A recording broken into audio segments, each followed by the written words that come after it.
New Black Wall Street Book Club. Evan Jefferson, brother, much love. Educating, elevating, because in knowledge is the power and we'll never give it up. Literature's for the masses. Where to put your money down, now how to watch your assets. Yeah, uplifting others is a passion. My brother Evan, he will turn it into action. New Black Wall Street Book Club. You should come read with us. Yeah, we comprehend and discuss. If we all just come together, there's no limit for us. Here comes your host, New Black Wall Street. Evan, take it away. New Black Wall Street Book Club. All right, my beautiful people. Thanks so much for joining us again here today on New Black Wall Street Book Club, where black folk do read. You put in a book, we absolutely will find it. Reading Rainbow 2.0 with a purpose. I'm your host, ERGJ, your certified financial educator, CEO of ERGJ Enterprises, ERGJ Black Bazaar, and international best-selling author of the book, The Black Billionaires Club. Study of Black Wealth, a study of the 12 richest black people in the world today and how they built their wealth. And I just truly believe that if you would like to be wealthy, that's the desire of yours, you want to be rich, wealthy, famous, all that good stuff, well, you should study wealthy people. Well, you can do that by simply going to www.theblackbillionairesclub.com, www.theblackbillionairesclub.com, and pick up the book today. Well, while you're there, you can also check out our club. We actually have a club. Yeah, it's a Black Billionaires Club that follows and does what the Black Billionaires do. And so you can be a part of that by joining, by deciding to join the club today. We do have financial literacy class. Matter of fact, tonight's financial literacy night. Here on Monday, we do financial literacy. So we can't complain about what other people aren't teaching us. We can teach each other. That's exactly what we do. Not only that, guys, we do have a matter of fact, tomorrow we have our personal development session. That's right. You want to become the best version of yourself, work out some of those character flaws. Well, we can help you to do that because we help each other to do that. Now, on Thursday nights, we have our business mastermind meeting to help you start that business you've been talking about for a long time. Help you take that idea from dream into reality. And we do that on Thursday nights. So you can be a part of that by simply deciding to make an investment in yourself. Investment in yourself pays the best interest. But go by choosing to select one of the memberships at www.theblackbillionairesclub.com, www.theblackbillionairesclub.com. Well, guys, we're going to get right into this thing today. New Black Wall Street Book Club. We're going through the book Think and Grow Rich, a Black Choice. Everybody put in the comments below, it's a choice. That's right, it's a choice. Black wealth is a black choice. Think and Grow Rich, a black choice by Mr. Dennis Kimbrough. Now, this book is recommended reading from Black Enterprise. They say that this book should be required reading for all African Americans truly committed to the pursuit of happiness and fulfillment. That's what Black Enterprise says about this book. Essence Magazine says about this book, it's an inspiring and powerful success guide. So something they say, hey, you truly committed to winning? Read this book. You want to have success in your life? Read this book. Now, how many people are probably not going to get this book? About 95% of people that hear about this are not going to get it. Well, I don't know what makes the difference, but there's a difference between people who decide they're going to go get what they say what they want, who are going to study, right, and get that thing as well. That's what we do here. Black folk do read. Put in a book. We absolutely will find it. Now, we're in chapter 11, guys. We're talking about the 3 magic words, and we found out last episode that those 3 magic words are the right mental attitude. Everybody put in the comments below. Right mental attitude. That's the 3 magic words. The right mental attitude. We're going to pick up where we left off at, guys. I think we're somewhere here. Let me see if I can find where we're at. You hold the key.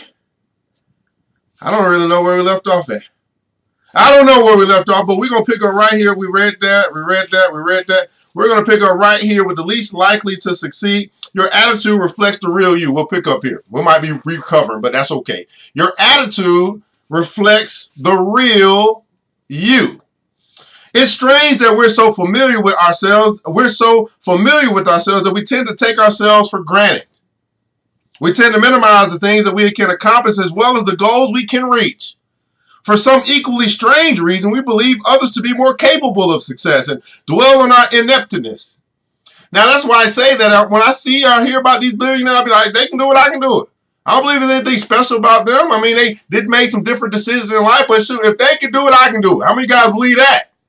Matter of fact, if they can do it, I can do it better because I got better opportunity than they get. When they did it, I got better opportunity. I got more access. I got more opportunity. I got more freedom.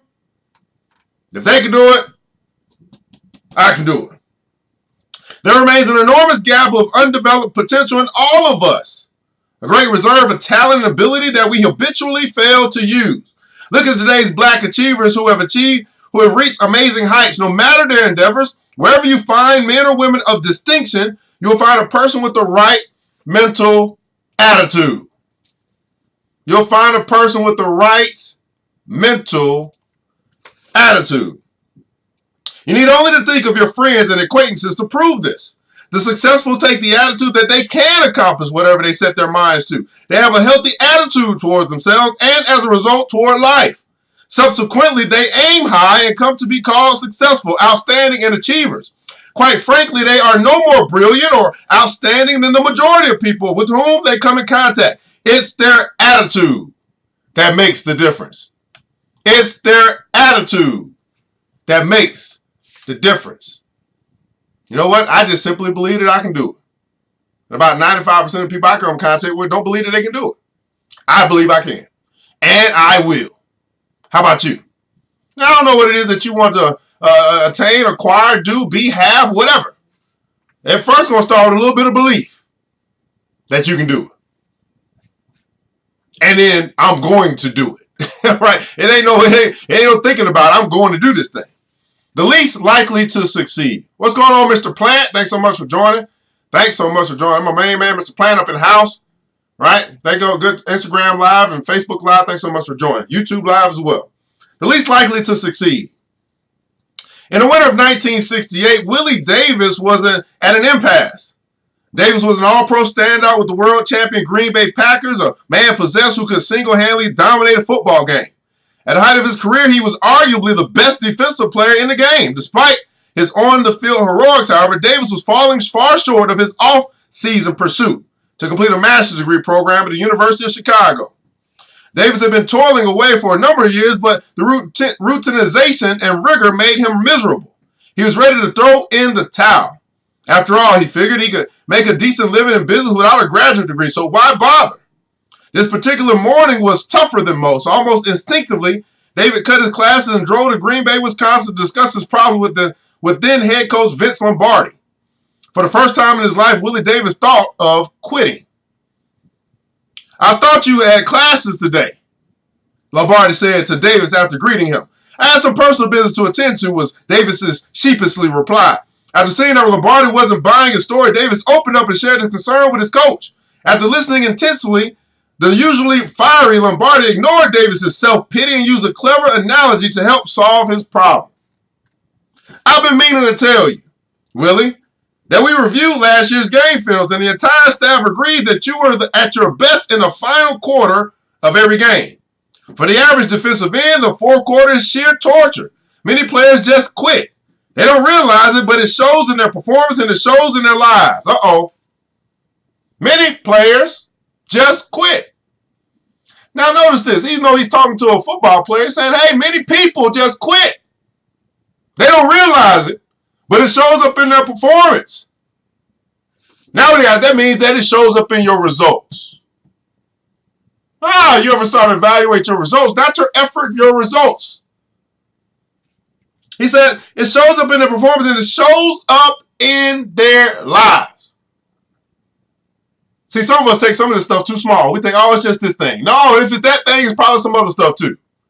You quit on that, you'll probably quit on some other stuff. This is why when I start seeing character flaws in people, like we all got them, but I'll be like, oh, if he or she did this, then it's likely that they'll do something even greater in the same vein like this as well. If they lied about this little small thing, they probably lie about something big too.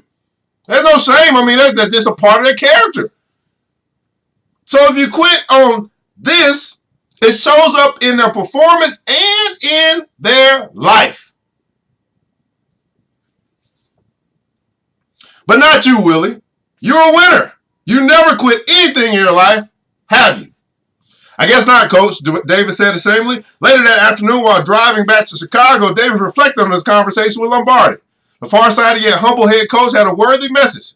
David began to think about the many hardships he had experienced during his life.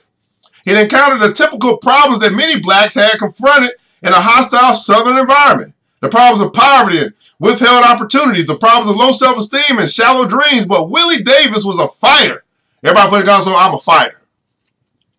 Willie Davis was a fighter. I want to know how many people I got that's watching right now. They're saying, I'm a fighter too.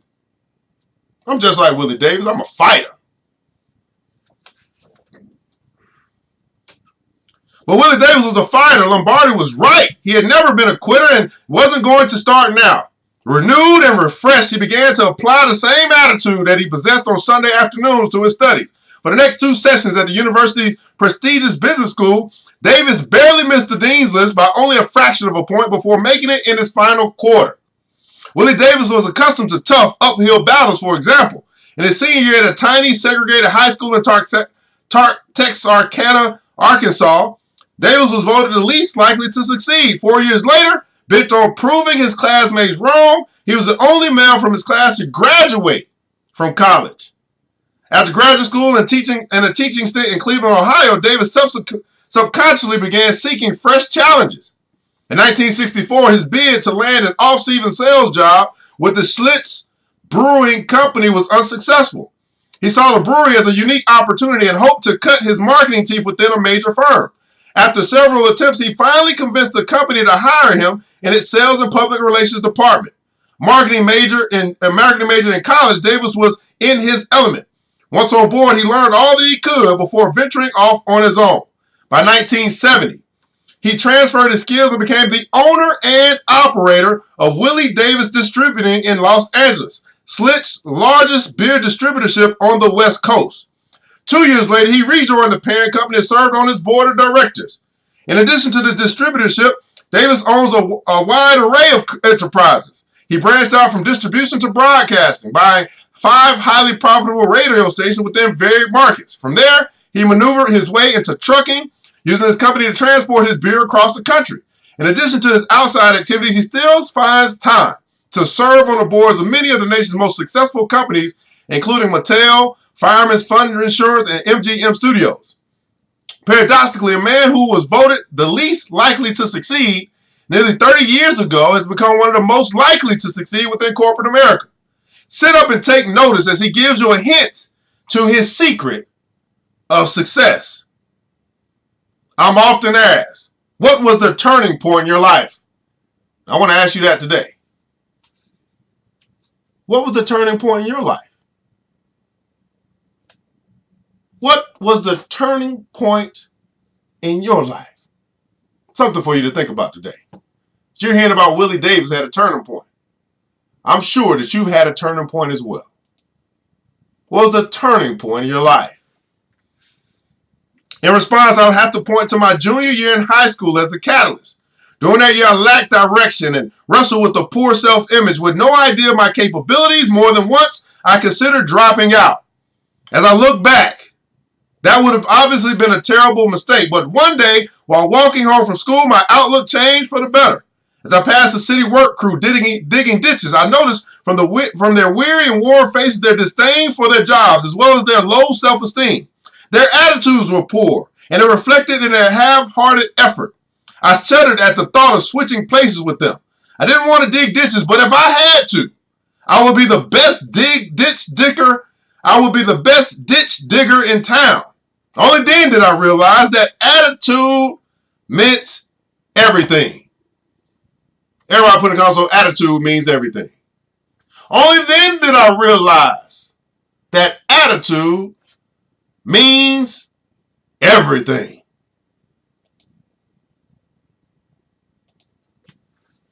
I'm telling you guys, once you capture this and you say, man, you know what, there's something about this. And then you start to look at this thing and accept this thing. You start to make sure that your attitude stays on point. You start to make sure that you stay away from people who's going to bring your attitude down. You start to separate yourself from these complainers. You start to separate yourself from the Debbie Downers. You start to separate yourself from everybody that's looking to cause drama, suspense, and all that stuff. You get away from them because attitude means everything.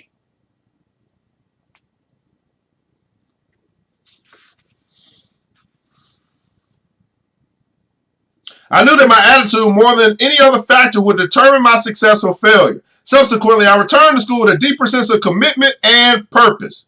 Don't let this message get lost. Willie Davis has more than just a good attitude towards life. He has the right mental attitude. He possesses a deep fundamental belief that whatever the difficulties, no matter the obstacles, he will reach his goal. The great majority of people begin their days in neutral as far as their attitude is concerned. They depend on external stimuli to determine what their attitudes for them. If things go well, their attitude is fine. But if things go poorly, watch out. Their attitudes will reflect these circumstances. Beware of the most dangerous and destructive force on earth. A negative mental attitude. Everybody put it on, so beware. Beware of the most destructive force on earth. A negative mental attitude.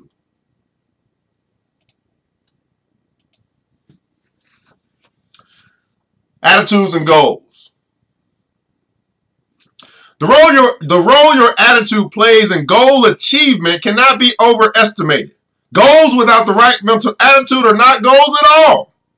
There's no sense in pursuing them, for there's no way to reach them. The right mental attitude says, I can and I will. I can and I will. I can, and doggone it, I will.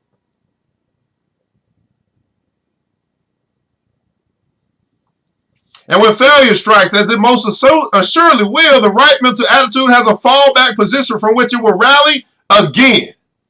Unfortunately and unnecessarily, too many highly skilled people with impressive academic backgrounds stay on the lower rungs of the ladder of success. Above them can be found a surprising number of men and women with less education and schooling. What is the difference? The three magic words: right mental attitude is more important than knowledge. It's more important than knowledge.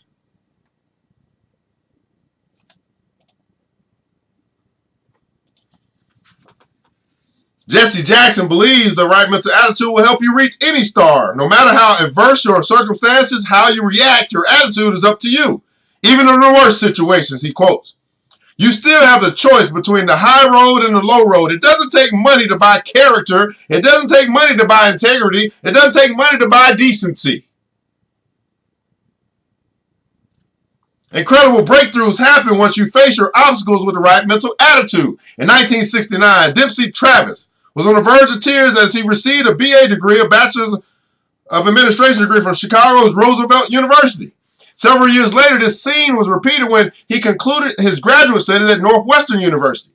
Travis's accomplishments are well known and documented, but the road to success has not always been smooth. Dempsey Travis was born in Chicago's South Side, the son of a stockyard laborer. After completing high school, he joined the Army and was honorably discharged. Young, energetic, and eager to get ahead, he immediately sought a career in business, but felt inadequate. Why? Because in his own words, I was such a poor reader, I could barely hold a decent conversation. Well, maybe that's why we read. So we can hold a decent conversation. New Black Wall Street Book Club. Well, black folk do read. Put in a book. We'll find it. Hoping to launch a business of his own, Travis saw his lack of college training as a hurdle that he doubted he would ever clear. Travis remembers his moments of doubt. After high school, I wanted to go to college, but my reading skills were so poor I thought, what's the use? Even if I started, I didn't know if I would ever finish. He sat quietly and weighed his options as he came precariously close to dropping the idea of a college degree. The right mental attitude helped him to set the record straight. Travis met his challenge head on and went into action. Dempsey Travis read and read and read relentlessly 5, 6, and sometimes even 7 hours a day after work to sharpen his reading skills and enhance his vocabulary. How many of you guys are willing to do that? Matter of fact, he said he was after work. He had a job. Many of us got full-time jobs, but we won't spend 1 hour to sharpen our skills.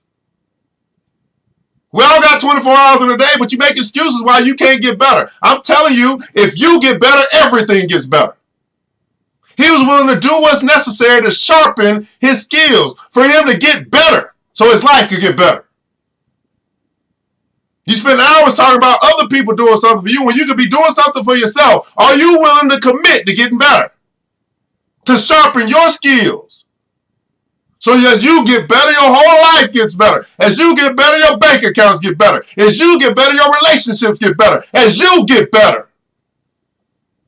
That's something that you can control. You can't control what everybody else does, but you can control you. You can control what you do with your time. You can control that. Are you willing to get better? Great question to ask, by the way. Spend all this time watching TV, all this time complaining about other stuff that you can't control, but you won't take the same time that you have. See, while you're doing that, I'm using my time more wisely. I'm getting better. Guess what's happening? My bank account is getting better. Guess what's happening? My business is getting better. Guess what's happening? My relationships are getting better. And you still complaining about stuff you can't control. See, this brother here, he was 6-7 hours because he knew he got to do better. He got to be better. He couldn't put it on nobody else. Oh, they didn't teach me how to read. No, he went to work on himself.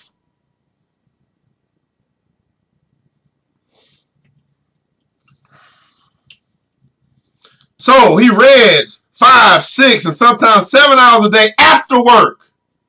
Here's my question to you. What are you doing with your time after work? What are you doing with your time after work? Are you using it wisely? So you can get better. So that everything else can get better.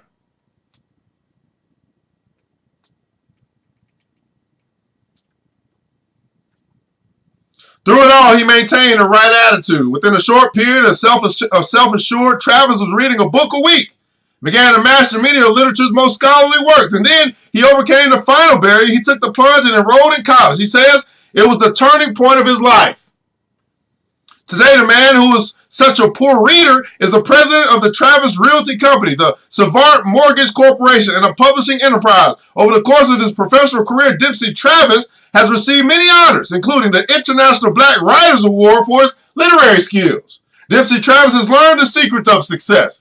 He says, discovered that nothing is impossible if you program yourself with the right mental attitude.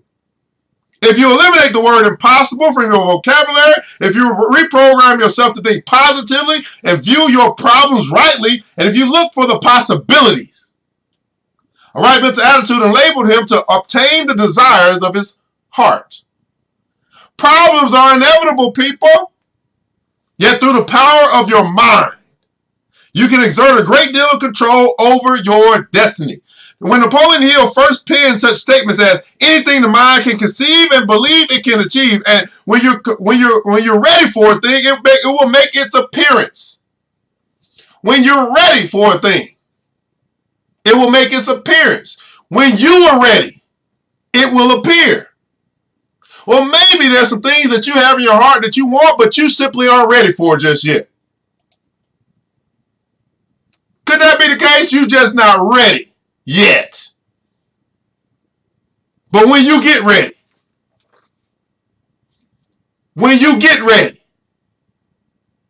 it will appear.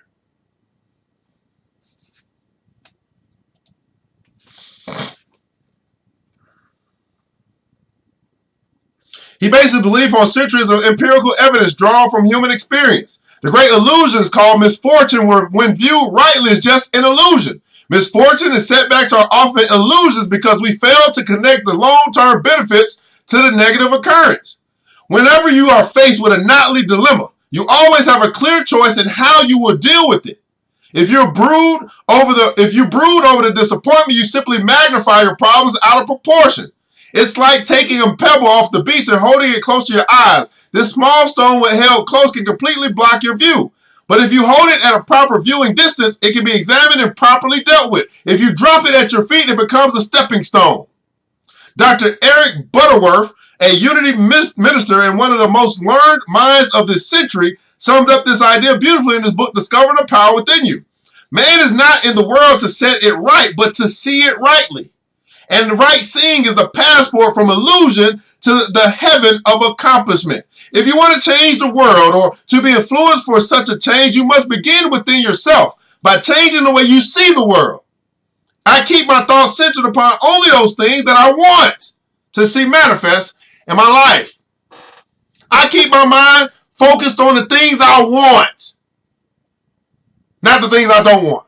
I don't spend much time talking about what I don't want. I don't spend much time talking about the things that are bad. I don't spend much time there.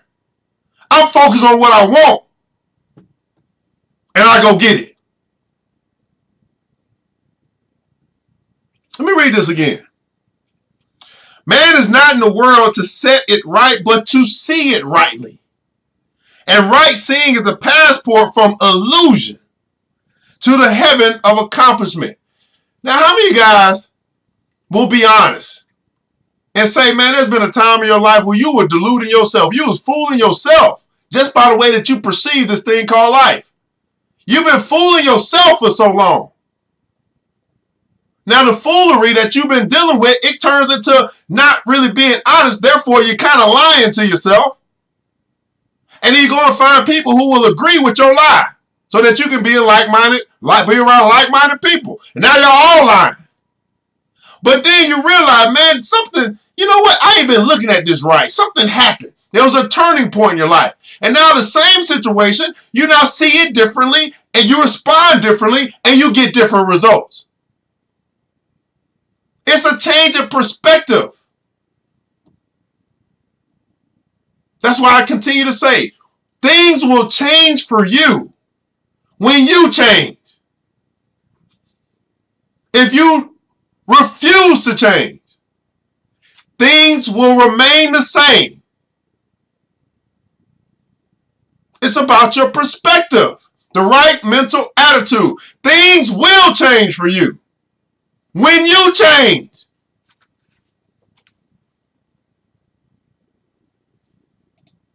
The question is, are you willing to change?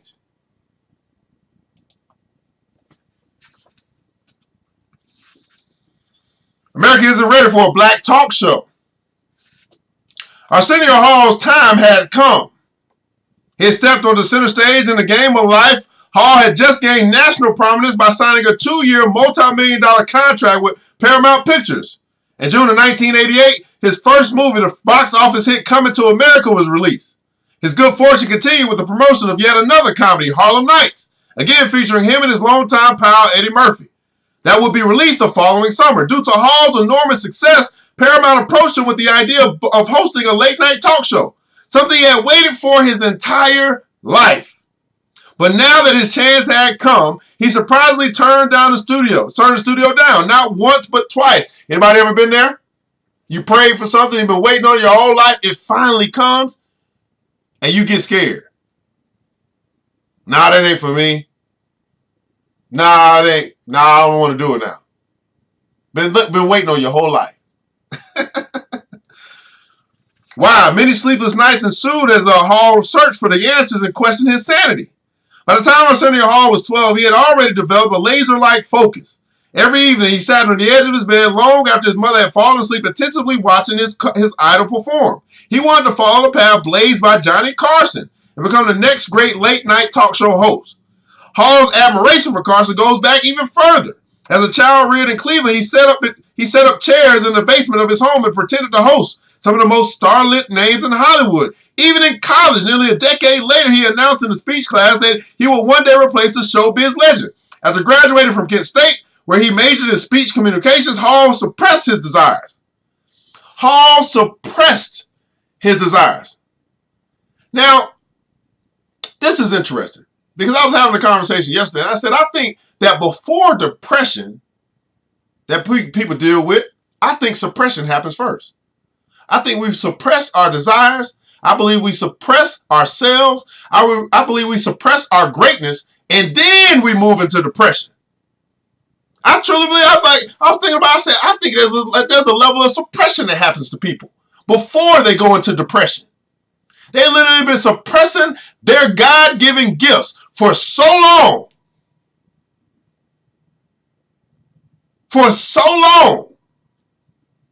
That they move into depression.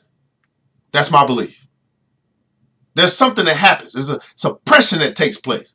You not being the greatest that you can be. You not being all that you can be. You not giving all that you got. And it makes you feel a certain kind of way. Like you know you can be doing more. You know you can be better. You know you can get more. You know it. But you've been suppressing your desires. And then you move into this thing called depression. And it's hard to get out of that one.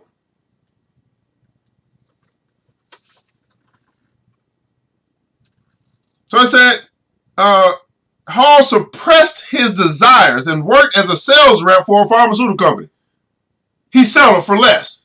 Everybody put in console, don't settle for less. He settled for less. He knew what he wanted to do. He knew what he wanted to do when he was 12 years old. He knew what he wanted. But he settled for less. So he worked as a sales rep for a pharmaceutical company. The pay was good, but the monotony was sheer torture.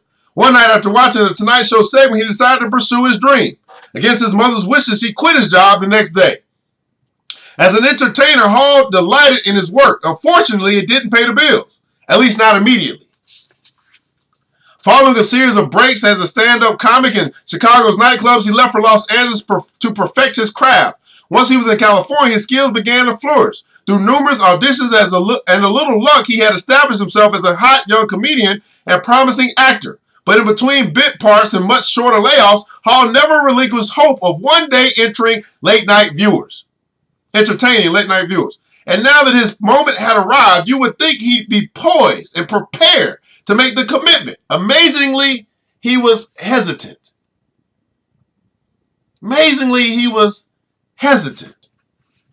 Everyone was telling me, Arsenio recalls, it's too hard to crack into the late-night ratings. Television isn't ready for a black talk show host. This is America, they said, and you can forget it. I began to listen to this nonsense.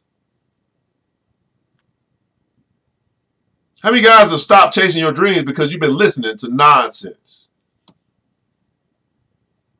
You put it all away because you've been listening to nonsense. You stop going after it because you've been listening to nonsense. You literally listen to people who won't pursue their dreams and they talk you out of pursuing yours. Listening to nonsense.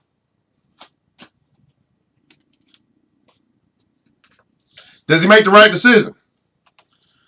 As uncertain as to whether television was indeed ready for a black talk show and advised by those close to him to reject Paramount's offer, Hall hesitated. Place yourself in Hall's position. Unfortunately, we live in a negative world. A world in which we continually meet people who try to convince us that what we want to do can't be done. In truth, every successful person in history has been told many times that what he wanted couldn't be done. The important question is whether or not you or anyone else will allow negative inputs to prevent you from taking action. Thankfully, Arsenio Hall thought clearly and considered the facts. And then fate intervened. On July 21st, 1988, while promoting an upcoming movie, Hall appeared as a guest on The Tonight Show.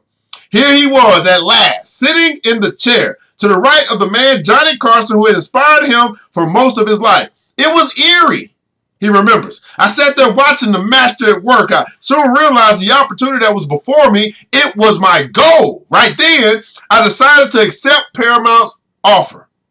I said the hell with Too Hard. I had to trust my own judgment. All my life, I wanted to do what this man does. You know, he said, the hell with Too Hard.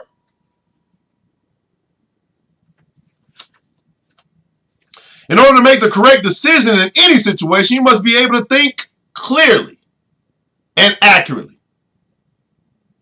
In order to make the correct decision in any situation, you must be able to think clearly and accurately. What's up, Mr. Beatles? And approach all the facts with a healthy skepticism. Achievers who possess the right mental attitude learn to trust their own judgment and are cautious no matter who tried to influence them. The accurate thinker recognizes all the facts, both the good and the bad, and assumes the responsibility of separating and organizing the two, choosing the facts that serve his needs and rejecting all the others. The majority of people who fail to accumulate riches sufficient to meet their needs are easily influenced by the opinions of others. The majority, the crowd. This is why I continue to impress upon you to walk away from the crowd. The majority, the crowd, who fail to accumulate riches sufficient to meet their needs, broke, busted, disgusted, are easily influenced by the opinions of others.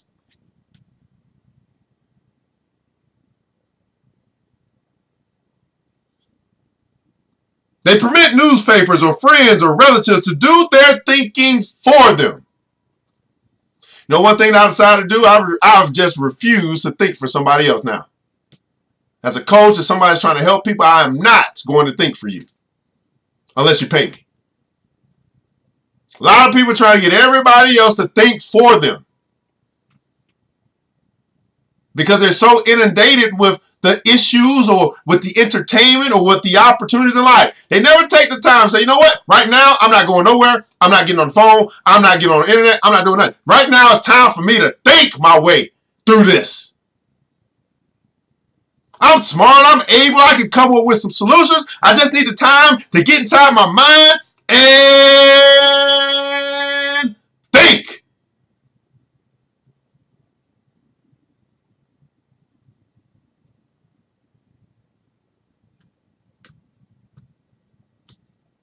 Everybody put in console, think on purpose. Think on purpose. I truly believe that the world, that's one thing it's trying to get you. It's trying to get you so busy doing not a whole lot of something to keep you from thinking your way out of it. Thinking your way to freedom, thinking your way out of debt, thinking your way to that business, thinking your way to your $1 million, your $1 billion, your $1 trillion, thinking your way to health and prosperity. The whole world is trying to keep you busy, to keep you from using your most valuable asset, your mind, to think.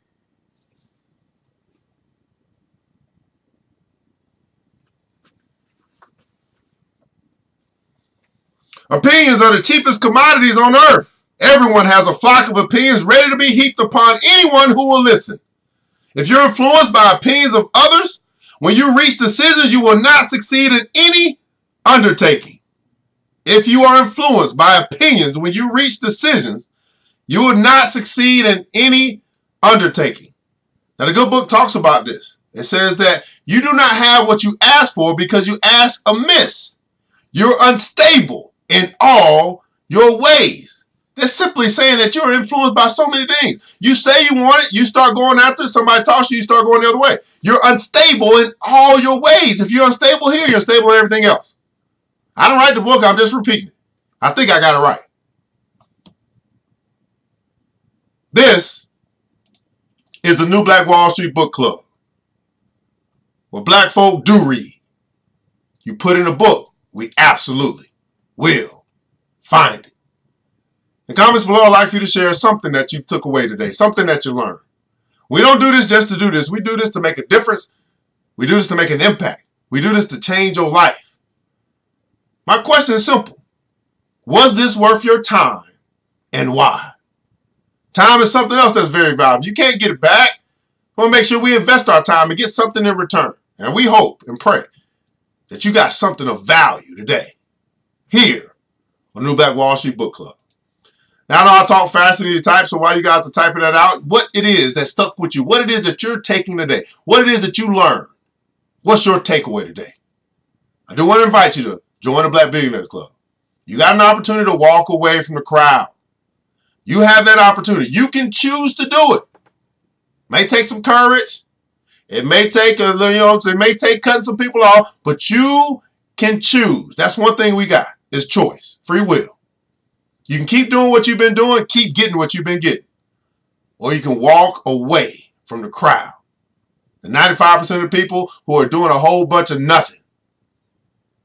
And get with some achievers, get with some winners, get with some people that's going to help you to accomplish your goals and build your dreams. Is that worth Is that worth it to you? How valuable is your dream? How valuable is your idea? How valuable is that? How important is it that you have the things, the desires of your heart? How important is that?